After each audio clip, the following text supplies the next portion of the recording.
myself, Dr. Manisha Mathur. We were discussing earlier about plant tissues. In this series, today we will talk about the difference between parenchyma and collenchyma.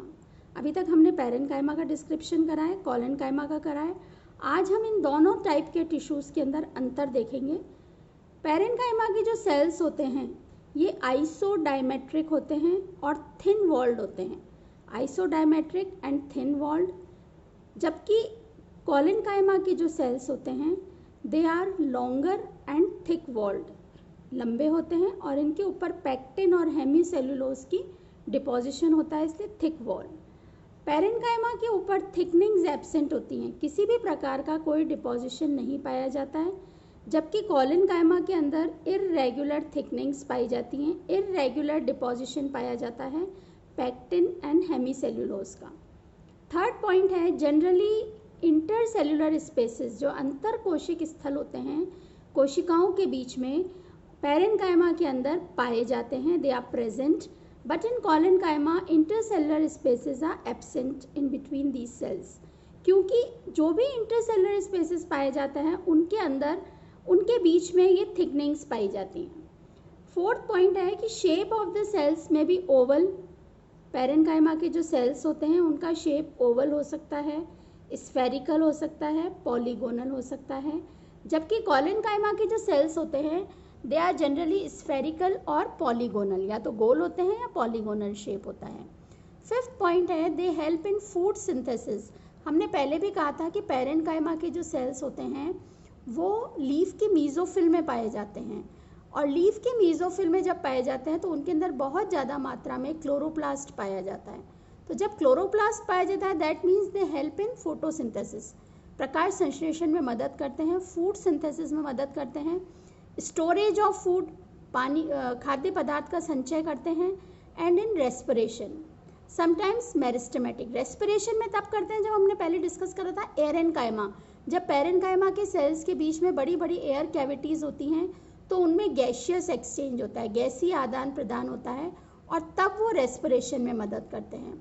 कभी कभी ज़रूरत पड़ने पर parenchyma के sales meristematic भी बन जाते हैं, डिवाइड होना भी शुरू हो जाते हैं. जबकि कॉलेनकाइमा जो सेल्स होते हैं अपन ने बताया कि पैक्टिन और सेल्यूलोज, हेमी सेल्यूलोज की थिकनिंग पाई जाती है, तो इन थिकनिंग की वजह से ये इलास्टिसिटी प्रोवाइड करते हैं सेल को, एंड टेंसाइल स्ट्रेंथ प्रोवाइड करते हैं, थिकनिंग होती है इसलिए, to the soft parts. In specific condition, कभी कभी ज़रूरत पड़ने पर जब कॉलेनकाइमा के सेल्स में क्लोरोप्लास्ट पाया जाता है तो ये हेल्प करते हैं फोटोसिंथेसिस में. तो this was all about parenchyma and collenchyma.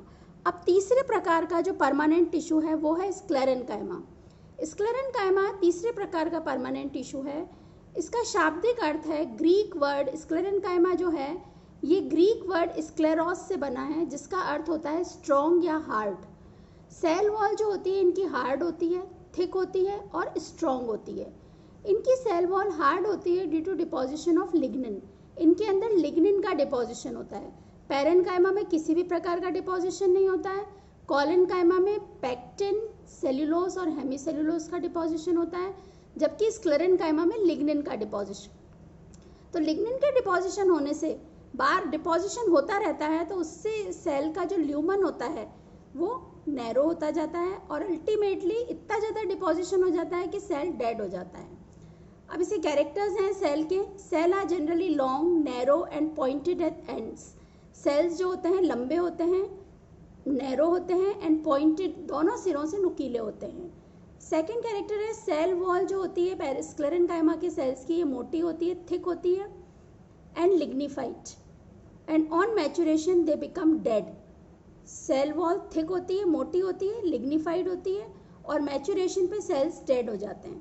Third है many simple pits are present. सरल छिद्र पाए जाते हैं. छिद्र वो जगह हैं, पिट्स वो जगह हैं जहाँ पे लिग्निन की डिपोजिशन नहीं पाई जाती, तो सिंपल पिट्स पाए जाते हैं. फोर्थ है lignin is impermeable to water. Lignin जो होता है पानी को अपने अंदर से नहीं पास होने देता, it is impermeable to water. और जब लिग्निन का डिपोजिशन हो जाता है किसी भी सेल में, सेल की वॉल पे, तो अंदर जो होता है पानी की कमी हो जाती है, water stress increases and cell becomes dead.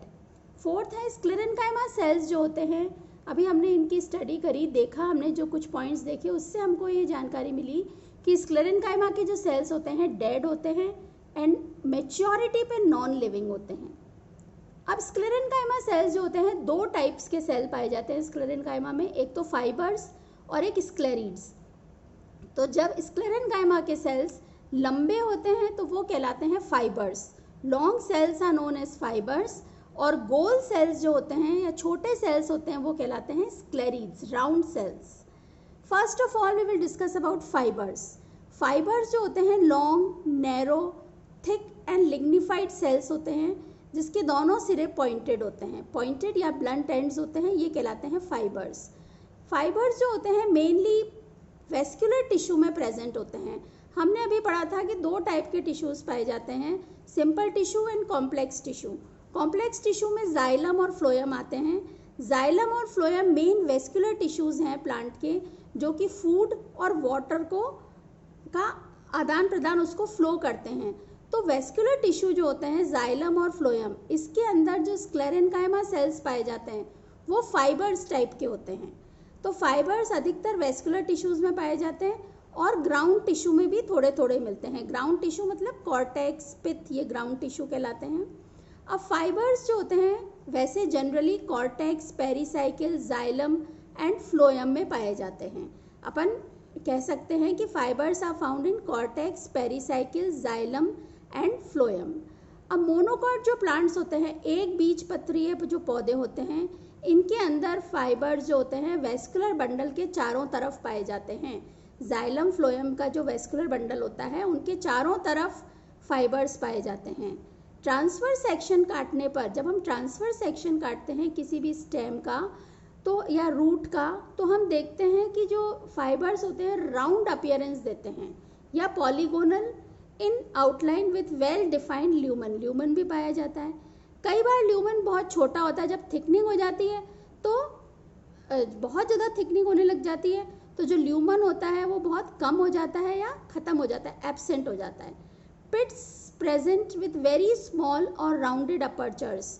Fibres जो होते हैं इनके जो बॉर्डर होता है इनके ऊपर पिट्स पाए जाते हैं जिनके बहुत छोटे छोटे अपर्चर्स होते हैं।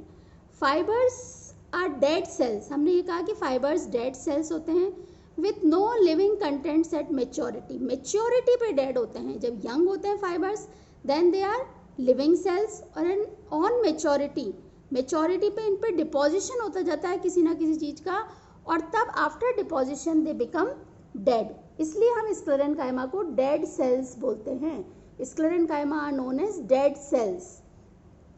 अब इनके प्रेजेंस के बेसिस पर कि पौधे में कहाँ प्रेजेंट है फाइबर्स, उनके बेसिस पर, उसके बेसिस पर फाइबर्स दो टाइप के होते हैं, xylary fibres and extra xylary fibres. Xylary fibres वो फाइबर्स होते हैं जो जाइलम में पाए जाते हैं। जाइलम का काम होता है पानी का कंडक्शन करना, तो जाइलम को हम वुड भी बोलते हैं। तो पहले टाइप के फाइबर्स हैं जाइलरी फाइबर्स या वुड फाइबर्स। तो those fibres which are associated with xylem, xylem के साथ पाए जाते हैं, जाइलम के अंदर पाए जाते हैं। जाइलम के अंदर जो पाए जाने वाला स्क्लेरेनकाइमा है वो फाइबर्स के रूप में होता है, वो कहलाते हैं जाइलरी फाइबर्स। सेकेंड टाइप के फाइबर्स होते हैं एक्स्ट्रा जाइलरी फाइबर्स। ऐसे फाइबर्स जो कि जाइलम के बाहर पाए जाते हैं, they are known as extra xylary fibres. तो एक्स्ट्रा जाइलरी फाइबर्स वो फाइबर्स होते हैं जो जाइलम के बाहर पाए जाते हैं।